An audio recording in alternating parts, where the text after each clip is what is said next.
Shri Sairam tractor tops చూస్తున్నారు కదా. ఇది మన షాప్లో చేసిన వర్క్ అనమాట. ఎలా ఉందో మీరే చూసి చెప్పండి. దీనికి సీలింగ్ వర్క్ మనం చేసేసాము, మొత్తం డిజైన్ అంతా.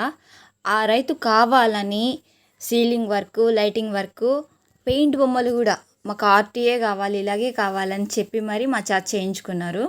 మేము వాళ్ళు అడిగిన ప్రతిదాన్ని అలాగే మంచిగా చేసి ఇచ్చాము. ఈ వర్క్ చూస్తే మీకు కూడా నచ్చుతుందని పెడుతున్నాను. మా వర్క్ కనుక మీకు కూడా కానీ నచ్చితే లైక్ చేయండి, షేర్ చేయండి, సబ్స్క్రైబ్ చేయండి. మీరు కూడా వర్క్ చేయించుకోవచ్చు ఇలాగే.